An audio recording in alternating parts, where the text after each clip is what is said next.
लखनऊ में आज नए एवेंजर्स पार्क का भव्य शुभारंभ किया गया। उद्घाटन पूर्व सांसद धनंजय सिंह ने फीता काटकर किया। इस मौके पर एमएलसी विनीत सिंह, एमएलसी ब्रिजेश सिंह, प्रन्युत शक्ति सिंह सहित कई गणमान्य लोग मौजूद रहे। करीब 3 लाख वर्ग फुट में बने इस पार्क में बच्चों के लिए play area, swimming pool, badminton व lawn tennis court, marriage lawn, shops और पार्किंग जैसी आधुनिक सुविधाएं उपलब्ध हैं। पार्क में 500 से अधिक पेड़ भी लगाए गए हैं।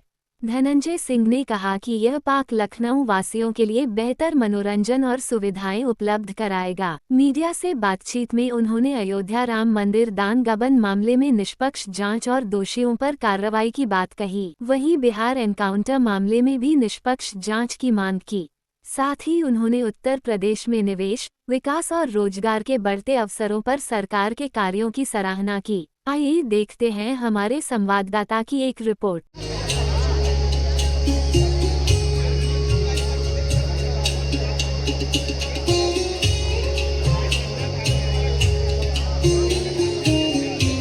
लोगों की सेवा कर रहे हैं राजनीति को माध्यम बनाकर, और वहाँ की जनता को भी मैं बहुत साधुवाद देता हूँ। इतना स्नेह और प्रेम इनको दे रही है, इन्हें वहाँ पर अपना लिया है और एकदम वहाँ के लोगों को इन्होंने अपना लिया है। बहुत हम लोगों के छात्र जीवन के संघर्ष के साथी रहे हैं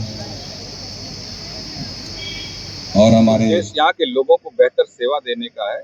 एवेंजर पार्क के नाम से सिद्धार्थ जैन और उनके पार्टनर जो है पंकज और शेखर त्रिपाठी और राजपूत, ये सारे लोगों ने मिलकर 4 लोगों ने मिलकर इस पार्क को अच्छी तरीके से व्यवस्थित तरीके से लोगों को सुविधा देने के लिए यहाँ पर चला रहे हैं। खासतौर से चिल्ड्रन प्ले एक्टिविटीज बहुत ज़्यादा वो लोग रख रहे हैं। स्विमिंग पूल रख रहे हैं, बैडमिंटन कोर्ट, लॉन टेनिस, तमाम और भी सुविधाएं जो बच्चों को खेलने के लिए होगी। तो काफ़ी बड़ी एरिया इधर वो होती है, 3 लाख स्क्वायर फीट का पार्क है। तो निश्चित रूप से क्षेत्र के लोग पूरे लाभान्वित होंगे। अगल बगल के लोग किस तरह की सुविधाएं बता दीजिए। बैडमिंटन के लिए, टेनिस के लिए, इसके अलावा यहाँ पे मैरिज लॉन भी बनेगा, शॉप्स भी हैं। एक सारी चीज़ ऑलरेडी यहाँ पे लोग काफ़ी निर्माण लोग करा चुके हैं। निश्चित रूप से शाम को जब लोग आएंगे यहाँ पर या दिन में भी आएंगे, एक अच्छा उनको माहौल मिलेगा। पार्किंग की सुविधा की देख रहे हैं, शहरों में पार्किंग की सुविधाओं की कमी है। यहाँ इतनी बड़ी एरिया पार्किंग खूब रहेगी। इतनी ग्रीनरी यहाँ पर कम से कम नहीं, कुछ यहाँ 500 से अधिक वृक्ष, एकदम तैयार वृक्ष है यहाँ पर। एक अच्छा वातावरण मिलेगा, लोगों को इको फ्रेंडली वातावरण मिलेगा यहाँ पर।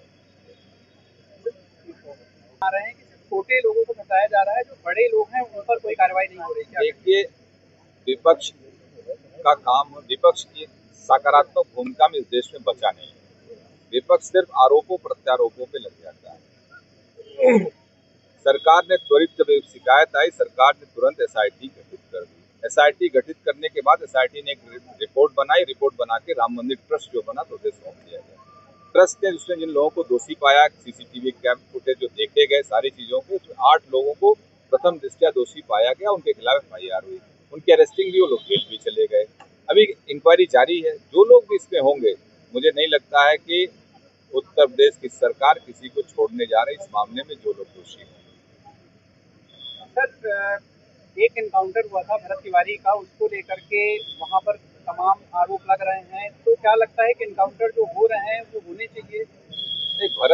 स्पेशल भरत तिवारी की जो एनकाउंटर की बात थी, वो लाइव टीवी पे दिखा और वो एक हिसाब से मेरा अपना मानना है, हो सकता है वहाँ जो टीवी पे दिखा, मैं वही बात कह रहा हूँ कि इस तरीके से किसी को पकड़ के किसी की हत्या नहीं की जा सकती है। और वो एक हिसाब से उसमें निश्चित रूप से आप देखिएगा, अगर सरकार कार्रवाई करती है, बिहार सरकार, तो अच्छी बात है। अन्यथा कोर्ट सो मोटो में कांग्रेस लेके इसमें कुछ न कुछ कार्रवाई निश्चित रूप से करेगी। क्या लगता है सर, 2027 में चुनाव में काफी कम वक्त बचा है, 8 महीने का ही समय बचा है, क्या मुद्दे प्रभावी होने वाले हैं? और देखिए, डेवलपमेंट इशू, डेवलप इंफ्रास्ट्रक्चर इस प्रदेश में जब से भारतीय जनता पार्टी की एनडीए की सरकार यहाँ बनी, बहुत इम्प्रूवमेंट हुआ है। और छोटे छोटे उद्योग भी बहुत आए हैं, MSME के बहुत ज़्यादा इन्वेस्टमेंट हुए हैं। हम लोग तो पूर्वी उत्तर प्रदेश से आते हैं, देखते हैं मिर्जापुर, सोनभद्र, बनारस, इर्द गिर्द एरिया में, क्योंकि प्रधानमंत्री भी वहाँ रिप्रेजेंट करते हैं। तो बहुत बड़ी लेवल पे कम से हम तो देखते हैं बनारस और जौनपुर के बीच में पर्टिकुलर एक छोटी सी एरिया, करकिया इंडस्ट्रियल एरिया, हमें देखते देखते पिछले 10 सालों में मोर देन 500 इंडस्ट्री छोटी बड़ी वहाँ पर लगी है। और हमारे यहाँ सतरिया इंडस्ट्रियल डेवलपमेंट एरिया है, वहाँ भी बहुत सी इंडस्ट्रीज आके लगी हैं। तो एक इन्वेस्टमेंट का वातावरण बना है इस प्रदेश में, छोटे छोटे इन्वेस्टर्स आ रहे हैं। और चूंकि यूपी के साथ एक ड्रॉबैक है, हमारे साथ पोर्ट नहीं है, ना कोई हमारे पास बड़ा ड्राई पोर्ट है, ना हम लोग समुद्र से सटे हुए हैं, फिर भी जिस तरीके का एक वातावरण है ठीक बना है, एक जो कहते हैं ना कि एक एटमॉस्फेयर अच्छा बना है यहाँ पे इन्वेस्टर्स के लिए। लोग आए हैं, कनेक्टिविटी बहुत अच्छी बनी, आप जाएंगे देखेंगे गोरखपुर लिंक एक्सप्रेस वे पे जो पूर्वांचल से जुड़ा है, उस एरिया में बहुत से इन्वेस्टमेंट आ रहे हैं। तो आने वाले समय में मुझे लगता है अगले 8-10 सालों में उत्तर प्रदेश की स्थिति बहुत अच्छी हो जाएगी। जो यहाँ से पलायन होता था, जो यहाँ से हमारे पूर्वी उत्तर प्रदेश और पश्चिमी बिहार से लोग कहते हैं बहुत से पलायन चले जाते हैं, गुजरात, महाराष्ट्र, तमाम स्टेटों में जाते हैं लोग। लेकिन मुझे ऐसा लगता है कि प्रधानमंत्री जी के प्रसिद्ध करने से और माननीय मुख्यमंत्री जी के संकल्प की वजह से उत्तर प्रदेश में इन्वेस्टमेंट बहुत ज़्यादा हुए हैं और रोजगार के अवसर यहाँ पे बहुत ज़्यादा बने हैं। और आप देख रहे हो कि सैमसंग भी नोएडा में आया, इसी सरकार के रिजीम में आया, तो रोजगार के अवसर यहाँ बहुत बन रहे हैं, लोग यहाँ से पलायन रुकेगा।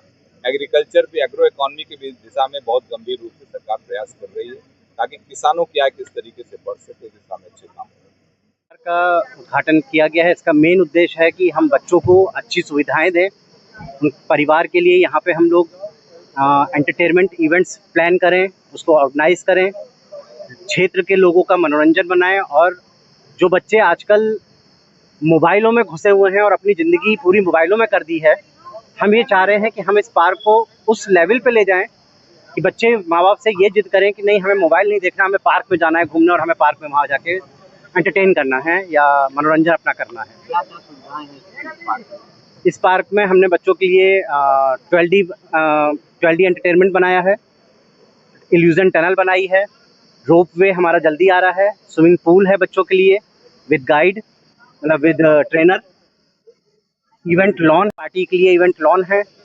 और बच्चों के खाने पीने के लिए हमने यहाँ पे कई सारे दुकानें बनाई हैं,